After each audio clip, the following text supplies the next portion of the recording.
Hey party people, I am Captain Zeus and welcome back to BP Fun. In today's video, we're going to be doing a series review for Star Wars' The Bad Batch. Now, Season 3 did just end, and that's really why we're doing this series review here. So if you haven't seen Season 3 or the finale, spoiler warning up ahead. Now, honestly, this is really less of a review and more of just like a look back at the good times, right? Because Dave Filoni honestly came out with such a good sequel series for the Clone Wars. The Bad Batch picks up obviously right after Clone Wars, or really during the last episode when Order 66 happens, and we see Clone Force 99 trying to survive Order 66 as well as this new forming empire. And we do get our first looks as what happened with the empire during its earliest days. This is probably the earliest look that we will ever see or have ever seen on screen. It was nice to see a lot of callbacks with, the prequel and the original trilogies. There's a lot of connections with Clone Wars, Rebels, and this series as a whole basically tried to make the sequel trilogy more relevant and kind of like important, basically, because the overarching plot was Project Necromancer, which is what they were working on in the Mandalorian series, which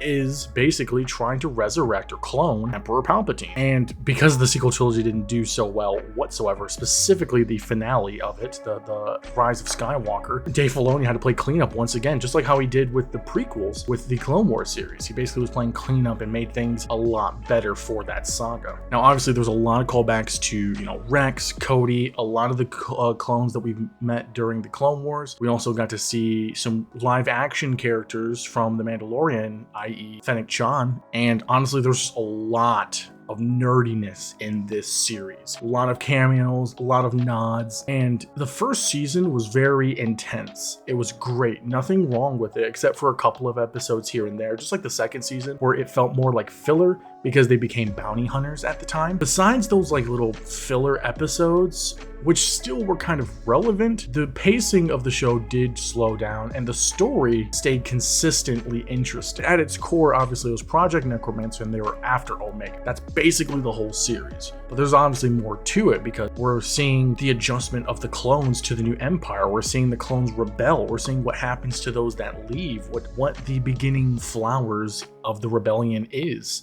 And it's right at the start. Like the seeds of rebellion have been there since the start. It wasn't something that just happened overnight. This has been decades in the making, basically. And we see that here. We know this, of course, but we see it. Obviously, Kevin Kiner did a fantastic job with the soundtrack. Freaking love his soundtrack for Clone Wars as well as Bad Batch. Season 1 was really good. I love the betrayal of Crosshair. It gave such a good dynamic and unexpected twist. And again, like I mentioned earlier, it shows us the other side of what's happening to everyone. It shows us the militaristic side of people that stayed on with the Empire or, the former Republic. And then season 2, we're seeing the fallout of everyone's choices. We see the clone Force 99, the Bad Batch, they get betrayed by the pirate boss leader that they were like helping out as mercenaries. We see Crosshair slowly but surely kind of see that the Empire's not all that good, that they treat clones like trash. They treat them as replaceable objects. And it's kind of just like the separatist ideology, not like the core about why they rebelled from the Republic, but more of like the evil separatists that's very consistent through the Clone Wars about, the clones just being,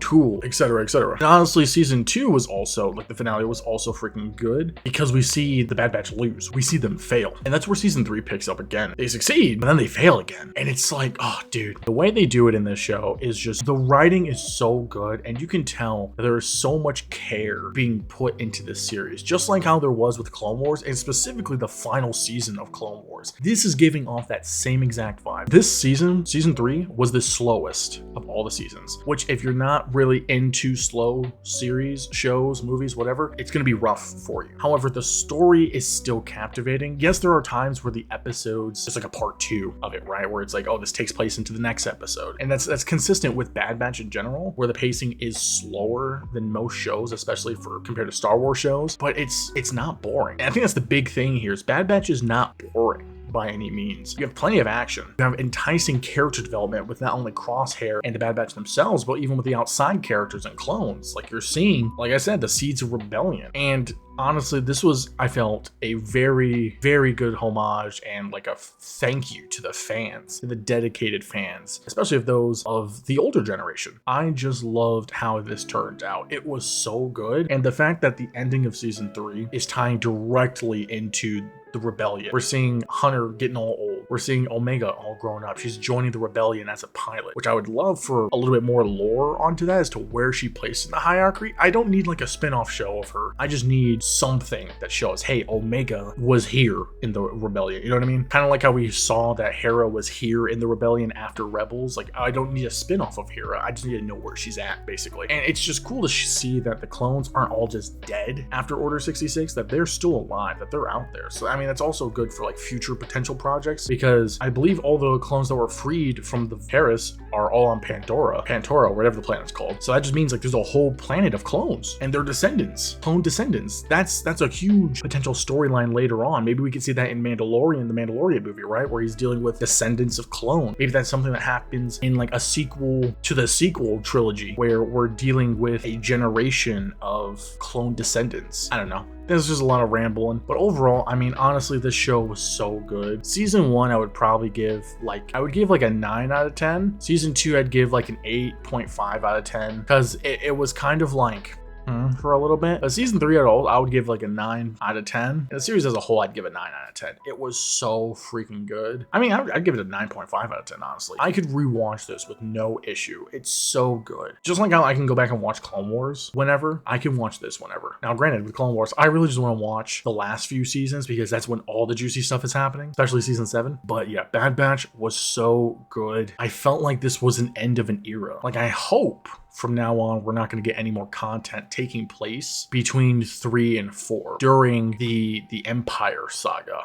I hope this is the end of that, because this was a good farewell. I felt this was a good farewell to the old saga. Now they can focus on things that take place after episode 6 or before episode 1. Anything, because again, there's thousands of years of history that is unexplored, and all that we're doing is going back to that same period between episodes 3 and 4. It's annoying. I mean, yeah, we have some comics that kind of go into the High Republic, but in some books that go into the High Republic. But honestly, who's really into those? I don't think anyone besides like diehard fans are into them. And even then, from what I've heard, it's boring. Like, honestly, the High Republic just has not appealed to me whatsoever. It like looked cool at first, but as it's progressed, I just grew less and less interested in it. However, I digress. At the end of the day, Bad Batch was so good. What do you guys think? Have you seen the show? Please let me know in the comments below. Captain Zeus, I'll catch you guys later. See ya.